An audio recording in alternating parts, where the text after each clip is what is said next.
Hello all. In this video, we are going to discuss the green synthesis of DSIDA, which stands for disodium imino-diacetate. As we all know that DSIDA is a very key intermediate in the production of herbicides. Okay, it was developed by the US company Monsanto, and this DSIDA is conventionally synthesized using Strecker synthesis, in which ammonia, formaldehyde, and hydrogen cyanide is used. As we all know that hydrogen cyanide is extremely toxic. Therefore, during this reaction, it requires special handling to minimize the risk to workers, community, as well as environment. And the overall reaction is exothermic, and which generates large amount of unstable intermediates, and much of this intermediates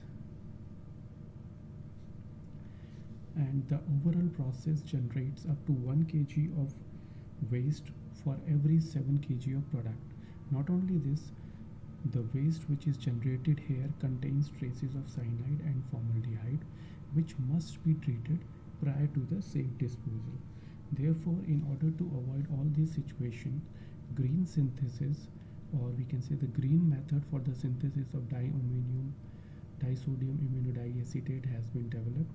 Again, it is developed by the Monsanto company, and which was based on the diethenolamine. So, in comparison to the conventional method, this method does not uses hydrogen cyanide as well as the formaldehyde. Therefore, it is safer to operate. Not only this, because we are not using hydrogen cyanide and formaldehyde, and we are not generating any waste here, so this process is inherently safer. It only generates hydrogen as a waste, which is again in the form of a gas. The overall yield of this method is quite high because there are lesser number of steps here as compared to the conventional method, and the reaction does not produces any waste, as I have discussed earlier also. So the DSIDA which is produced here is of very high purity and which does not require any further purification.